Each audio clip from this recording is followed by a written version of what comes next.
आज एक ऐसी कहानी की बात हम लोग करने वाले हैं जिस कहानी को आपने कहीं ना कहीं ज़रूर सुना होगा। ये कहानी है पाई की, वही पाई जिसकी वैल्यू आप 22/7 या फिर 3.14 यूज़ करते आए हैं। ये 3.14 या फिर 22/7 ये कहाँ से आया है, आइए इसकी हम लोग बात करते हैं। तो हुआ क्या, एक बार हमने एक छोटा सा सर्किल इस तरीके से बना लिया। इस सर्किल में आप दो चीज़ें देख रहे हैं, एक येलो कलर की लेंथ देख रहे हैं जिसे हम लोग सर्कमफेरेंस आज के टाइम में बोलते हैं, और दूसरी चीज़ एक ग्रीन लेंथ आप देख रहे हैं जिसे हम डायमीटर बोलते हैं। हमने क्या किया, हमने इन दोनों का रेशियो कुछ इस तरीके से निकाला और वो रेशियो 3.14 के जैसा कुछ आ रहा था। ठीक है, फिर हमने क्या किया, एक और हमने सर्किल बना लिया। ये देखिए एक और सर्किल जब बन गया, ठीक है, कुछ इससे अलग सर्किल बनाया और इसमें भी हमने सर्कमफेरेंस और डायमीटर का रेशियो निकाला। वो रेशियो फिर से कुछ इस तरीके का आया। ठीक है, हमने फिर से एक और सर्किल बना के ट्राई किया और एक अलग से सर्किल बना दिया। फिर से यहाँ पर भी वही हमने काम किया, फिर से येलो कलर की पूरी लेंथ और ग्रीन कलर की पूरी लेंथ, मतलब सर्कमफेरेंस और डायमीटर का रेशियो हमने निकाला। वो रेशियो फिर इस बार वही कुछ आ रहा था। इस एक्सपेरिमेंट को करने के बाद हमें एक बात ये समझ में आई कि जैसा भी कैसा भी सर्किल आप बना लो, वो चाहे छोटा हो या बड़ा हो, ठीक है, आप सर्कमफेरेंस और डायमीटर का रेशियो जब निकाल रहे हैं तो वो रेशियो कुछ इस तरीके का आ रहा है। ये रेशियो बहुत बड़ी एक डिजिट आ रही थी, 3.1415 और आगे चलता जा रहा था। ठीक है, तो ये कुछ आ रहा था, ये रेशियो बहुत बड़ा आ रहा था। इसको आसान तरीके से लिखने के लिए, हम आसानी से यूज़ करने के लिए इसका हमने एक सिंबल बना लिया। वो ही सिंबल पाई बोला जाता है। जो ये सर्कमफेरेंस और डायमीटर का रेशियो आया था, उसी रेशियो को आज के टाइम में हम लोग पाई बोलते हैं। तो इस तरीके से पाई की वैल्यू जो आपकी निकल रही है तो वो 3.1415926535 और इस तरीके से आगे ये डिजिट चलती जाती हैं। कुछ ऐसी पाई की वैल्यू आई है।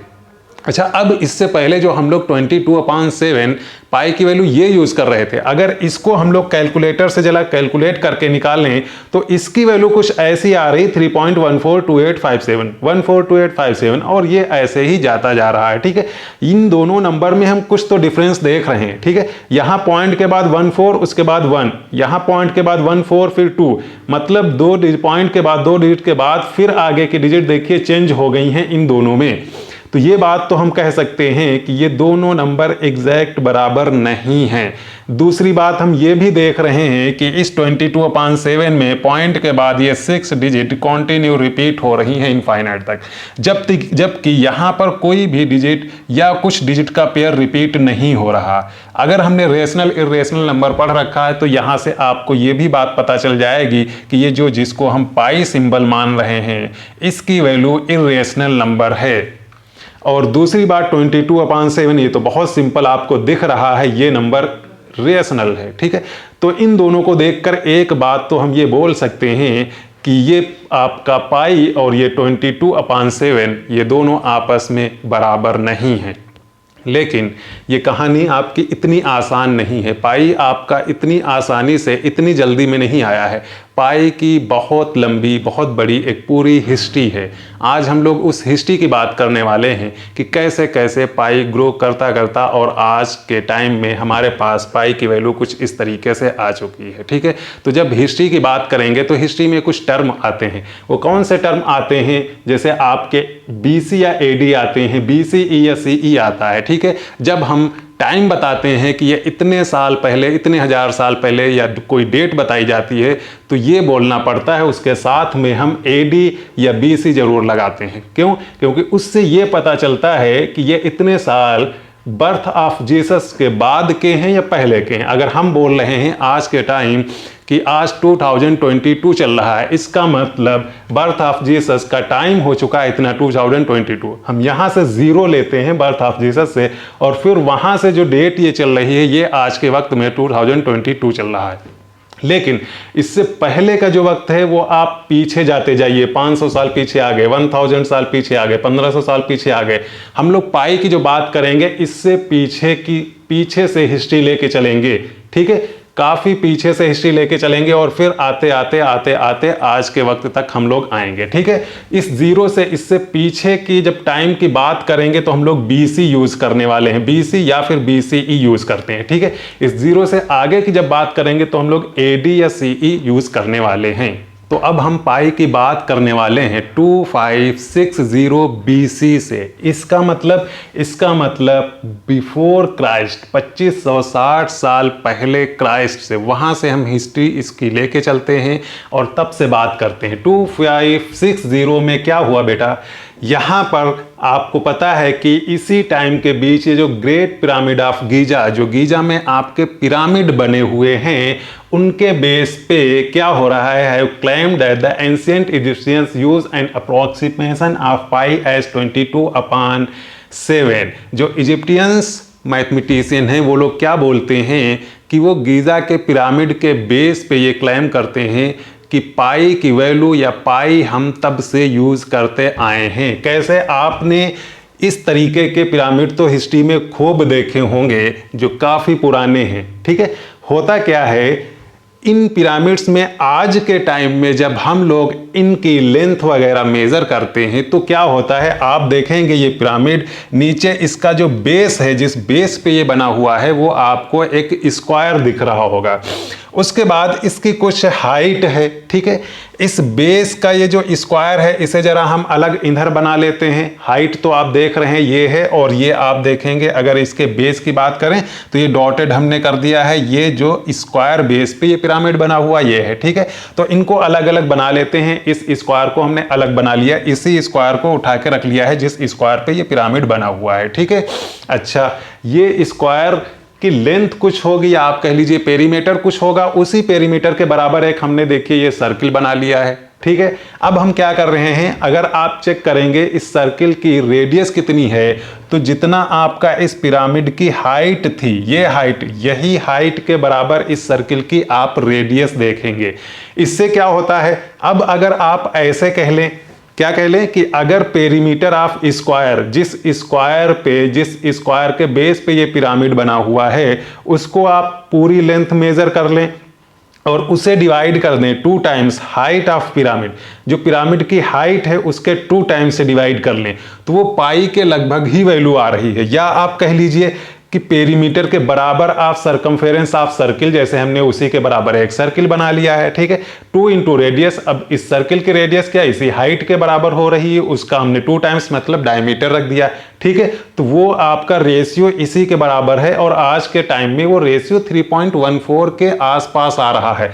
इस बेस पे ये लोग क्या करते हैं, इस बेस पे ही इनका ये क्लेम है कि हम पिरामिड के टाइम से पाई को यूज करते आए हैं। क्या हो रहा है, एक बार फिर से समझिए, ये जो पिरामिड बने हुए हैं, ये जो आपके स्क्वायर के बेस पे बने हुए हैं, तो अगर उस स्क्वायर की आप पूरी लेंथ ले लें तो उस लेंथ को अगर आप पिरामिड की हाइट का 2 टाइम्स से डिवाइड कर दें, पिरामिड की हाइट के 2 टाइम्स से अगर आप डिवाइड कर देंगे तो वो जो वैल्यू आ रही है वो पाई वाली ही वैल्यू, मतलब 3.14 के आसपास ही आ रही है। ये आज के टाइम में हम जब करते हैं तो इस बेस पे इनका क्लेम है कि हमने तब से ही पाई को यूज किया है। ये तो हुई इनके क्लेम वाली बात, लेकिन इसका इनके पास कोई रिटन डेटा आज के टाइम में नहीं है जिसके बेस पे इस बात को माना जा सके। अब इसके बाद क्या हुआ, थोड़ा सा वक्त बीता और हम आगे पहुंचे 250 BC में। 250 BC में आपका क्या हुआ, 250 BC में एक साइंटिस्ट थे, ये आप देखिए इनका नाम क्या था। अगर आप नाम की बात करेंगे तो आर्किमिडीज नाम के ये साइंटिस्ट थे। इन्होंने क्या बोला, आइए पढ़िए। The first recorded algorithm for rigorously calculating the value of pi was a geometrical approach using polygon devised around 250 BC by the Greek mathematician Archimedes. This polygon algorithm dominated for over 1000 years, and as a result pi is sometimes referred to as Archimedes constant. क्या हो रहा बेटा, सबसे पहले written जो document कुछ हमें मिलते हैं वो 250 BC में जो आर्किमिडीज के कुछ डॉक्यूमेंट हैं वो आपके मिलते हैं। इन्होंने क्या किया था, एक ज्योमेट्रिकल अप्रोच लगाई थी पाई की वैल्यू निकालने के लिए, और वो वैल्यू 1000 साल तक डोमिनेट करती रही। इसीलिए उसको हम लोग आज के टाइम में कभी कभी आर्किमिडीज कांस्टेंट भी बोलते हैं।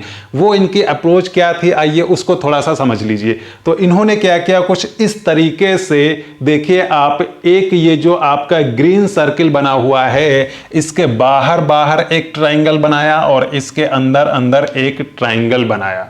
ठीक है, अब आप इस फिगर को देख के ये बात तो बता सकते हैं, ठीक है, ये जो आपका ग्रीन सर्किल है ये यूनिट लेंथ का है, मान लीजिए 1 मीटर है, ठीक है, या 1 सेंटीमीटर है, यूनिट लेंथ का हमने ये सर्किल बनाया है और इस सर्किल के अंदर और बाहर हमने ट्रायंगल बनाया सबसे पहले। ठीक है, इससे आप क्या कहेंगे कि ये जो रेड आपका ट्रायंगल है इसका जो पेरीमीटर होगा या इसके तीनों साइड की जो लेंथ, साइड का लेंथ का जो सम होगा वो आपके सर्किल के सरकमफेरेंस से कम ही होगा। ठीक है, और जो बाहर से ट्रायंगल बना है उनकी तीनों लेंथ का सम क्या होगा, इस सर्किल के सरकमफेरेंस से ज्यादा होगा। अच्छा, अब हमने क्या किया, ट्रायंगल की जगह हमने क्या किया, इस बार देखिए कुछ साइड बढ़ा दी हैं। ठीक है, सर्किल आपका ग्रीन वाला वही है, हमने क्या किया, अंदर अंदर यहां पे ट्रायंगल बना था, अब हमने इसमें साइड कुछ बढ़ा दी हैं, पॉलीगन बन गया। ठीक है, और बाहर से भी कुछ वैसा ही पॉलीगन बना लिया। ठीक है, क्या हो रहा है, जैसे जैसे आप साइड बढ़ा रहे हैं तो आपका ये पॉलीगन भी कुछ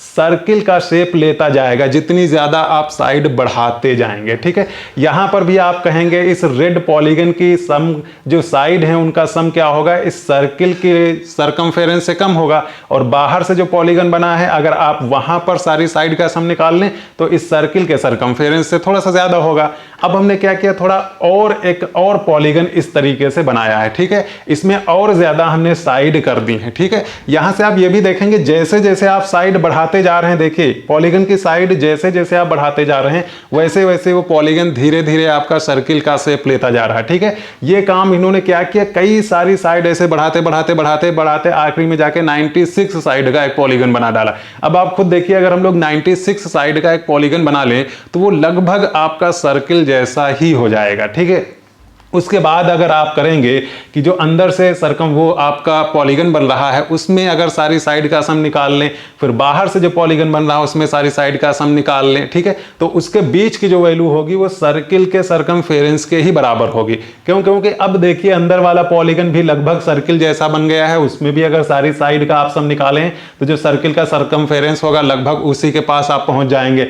या बाहर से अगर आपका जो पॉलीगन बन रहा है वहां पर भी अगर सारी साइड का आप सम निकाल लें तो वो भी आपके सर्किल के सरकमफेरेंस के बराबर ही लगभग पहुंच जाएगा, है ना। और अगर हम लोग इन दोनों के बीच की वैल्यू ले लेंगे तो वो आपकी लगभग सर्किल के सरकमफेरेंस के बराबर हो जाएगी। ठीक है, तो इन्होंने इस तरीके से कई सारे 96 साइडेड पॉलीगन बना लिया और फिर उसमें अंदर वाला जो आपका पॉलीगन बन रहा है और बाहर वाला जो पॉलीगन बन रहा है वहां पर इन्होंने लेंथ निकाली कुछ इस तरीके से। ये जो रेड वाला आपका अंदर अंदर से है वो पॉलीगन बन रहा था, उसकी लेंथ 223/71 कुछ इस तरीके से आ गई। ठीक है, और फिर जो आपका ये बाहर से पॉलीगन बन रहा था उसकी वैल्यू कुछ इस तरीके से 22/7 आ गई। तो इन्होंने बोला कि इन दोनों वैल्यू के बीच में ही सर्किल का सरकमफेरेंस होगा। बिल्कुल सही बात है, इसके बीच में ही सरकमफेरेंस होगा सर्किल का। और ये सर्किल हमने कौन सा बनाया था, यूनिट डायमीटर का बनाया था। तो आपको क्या बताया, सरकमफेरेंस अपॉन डायमीटर, और डायमीटर हमने यूनिट लिया है तो सरकमफेरेंस अपॉन डायमीटर, डायमीटर तो आपका 1 हो गया, तो इसका मतलब यही जो हो गया यही आपका तो पाई हो गया। ठीक है, तो इन दोनों के बीच की वैल्यू आप इसकी ले लीजिए। ठीक है, इसकी वैल्यू 3.1408 आ रही है, इसकी वैल्यू अगर आप निकालेंगे 3.1429 आ रही है। ठीक है, तो इन्होंने ये बोल दिया कि इन दोनों के बीच में पाई की वैल्यू होती है। ठीक है, अच्छा अभी पाई ये सिंबल नहीं आया था, अभी सिर्फ ये वैल्यू चल रही थी और इतनी बात बताई गई थी कि इन दोनों के बीच की वैल्यू ही इस सर्किल के सरकमफेरेंस की लेंथ होगी। ठीक है, या आप कह लीजिए जो आजकल हम पाई बोल रहे हैं। ठीक है, ये पाई सिंबल तो काफी लेट में यूज हुआ है, उसकी भी हम लोग बात करेंगे। ठीक है, तो इनके टाइम तक इतनी ये बात हुई और ये सारी बातें आपको कुछ इनके इस तरीके के डॉक्यूमेंट में मिल जाएंगे। ये हमने उसका आपको इमेज दे दिया है। ठीक है, अगर आप यहां पर देख लीजिए तो ये डॉक्यूमेंट में आप देखेंगे इसके बारे में कुछ बातें की गई हैं। अब वक्त बीता और ये कहानी थोड़ा सा और आगे बढ़ी और हम पहुंचे 263 CE में। ध्यान देना 263 CE में इस वक्त एक साइंटिस्ट थे, आप देख सकते हैं यहाँ पर क्या इनका नाम था, इनका नाम था ली हुई। ठीक है, नाम से ही आप समझ गए होंगे ये किधर के हैं। क्या इन्होंने किया, इन्होंने एक बुक लिखी और उस बुक में इन्होंने कुछ पाई के बारे में बात की। देखिए क्या लिखा हुआ है, he attempt to estimate the area of a circle using n-gon, ठीक है, he calculate the area of hexagon inscribed in a circle and then 12-gon, 24-gon, ठीक है, 3092-gon, ठीक है। इससे पहले आर्किमिडीज ने अभी क्या किया था, 96 साइडेड पॉलीगन तक काम किया और फिर उस तरीके से पाई की बात की, ठीक है। इन्होंने क्या किया और आगे बढ़ गए और इस बार बहुत सारी साइड कर दी, 3092 साइड कर दी पॉलीगन की, ठीक है, और तब पाई का कैलकुलेशन इन्होंने किया। Afterwards he used his result on the determination of pi and got pi. Pi की वैल्यू इस बार इन्होंने कितनी निकाल ली, 3927/1250। This ratio was named after him by Hui ratio, ठीक है। जो इन्होंने काम किया इस रेशियो को निकाल के इस रेशियो का नाम भी दिया गया हुई रेशियो, ठीक है। ये रेशियो अभी देखिए हमने पॉइंट में इसकी वैल्यू भी नहीं लिखी है क्योंकि अभी तक पाई पॉइंट में इसकी वैल्यू नहीं निकाली गई थी, सिर्फ P/Q के फॉर्म में इन्होंने ये रेशियो दिया, ठीक है। तो इसका मतलब अगर सर्किल में सरकमफेरेंस और डायमीटर का जो इन्होंने रेशियो दिया वो रेशियो क्या हो गया बेटा, ये 3927/1250, ठीक है। अगर इसको आज के टाइम में हम लोग डिवाइड करके देखें कि ये कितना आ रहा है तो वो आ रहा है 3.14159, ठीक है। ये सारी बातें इन्होंने एक अपने डॉक्यूमेंट में लिखा है, यहां पर आप देख सकते हैं, हमने आपको इमेज भी दे दी है। इसके बाद क्या हुआ, कुछ और वक्त बीता और हम बढ़ते हैं आगे और आगे 499 CE की अब बात करते हैं। 499 CE में क्या हुआ, एक साइंटिस्ट हैं, आप बहुत अच्छे से जानते होंगे, क्या नाम है, आर्यभट्ट, ठीक है। इनकी एक बुक है, बुक का नाम आर्यभाटिया, आपने सुना होगा। और इस बुक का पेज आप देखिए, यहां पर एक श्लोक लिखा हुआ है जो कि यहां पर भी लिखा हुआ है। इस श्लोक से पाई की वैल्यू इन्होंने दी है। वो पाई की वैल्यू इन्होंने क्या दी है, अगर हम लोग सरकमफेरेंस और डायमीटर का रेशियो निकालें तो वो कुछ इस तरीके से इन्होंने दिया है, 62832200000। आज के टाइम में हम लोग डिवाइड करके चेक करते हैं तो इसकी वैल्यू 3.1416 आती है, ठीक है। ये दो रेशियो इन्होंने, ये एक C/D का रेशियो इन्होंने दिया। ये रेशियो आप देखिए यहां से जो श्लोक लिखा हुआ है, इस श्लोक का मतलब ही है कि सरकमफेरेंस अपॉन डायमीटर, ये रेशियो, ये नंबर, और हमने चेक किया कुछ इस तरीके से आ रहा है। अब तक बेटा क्या हुआ था, अब तक हम C/D के सिर्फ रेशियो की बात कर रहे थे और इस रेशियो का अभी तक हमने नाम नहीं रखा है, ठीक है। अब इसके बाद क्या होता है, हम थोड़ा सा और आगे बढ़ते हैं और हम कहाँ पहुँचते हैं, हम पहुँचते हैं 1706। अब काफ़ी करीब आज के टाइम में आ चुके हैं। 1706 में जब हम पहुँचे तो वहाँ पर एक साइंटिस्ट थे, क्या देखिए, साइंटिस्ट जो थे इनका पिक्चर आप यहाँ पर ये देख सकते हैं, ठीक है। इनका नाम क्या था, इनका नाम था विलियम जोन्स, ठीक है। इन्होंने 1706 में एक सिनॉप्सिस सबमिट की, ठीक है। इन्होंने अपने उस सिनॉप्सिस में पाई सिंबल यूज किया। जो अभी तक रेशियो C/D आ रहा था, जिस रेशियो की हम लोग बात कर रहे थे, सर्किल में सरकमफेरेंस अपॉन डायमीटर की जो बात कर रहे थे, उस रेशियो का इन्होंने एक नाम रख लिया। इसमें आप देख सकते हैं इनके सिनॉप्सिस में, ठीक है। इसको इन्होंने बोला कि इस रेशियो को 3.14159, ये जो एक नंबर है, ये इतना बड़ा नंबर लिखने की जरूरत नहीं है, इसको हम थोड़ा सा आसान कर लेते हैं और इसका एक सिंबल बना लेते हैं। तो इस रेशियो को या इस नंबर को इन्होंने एक सिंबल दे दिया, वो सिंबल दिया पाई। तो आज के टाइम में जो हम लोग पाई यूज करते हैं, पाई की बात करते हैं, वो इन्होंने 1706 CE में उस रेशियो का नाम रखा पाई, ठीक है। इसका मतलब C/D का रेशियो इनके हिसाब से ये कहाँ पे कितना आ गया, C/D 3927/1250, ये रेशियो। और इसको अगर आप डिवाइड करेंगे तो कुछ इस तरीके से 3.14159 के आसपास आपका आ रहा होगा। तो ये हो गई इस रेशियो को नाम देने की, ठीक है। इस रेशियो का नाम दिया गया पाई।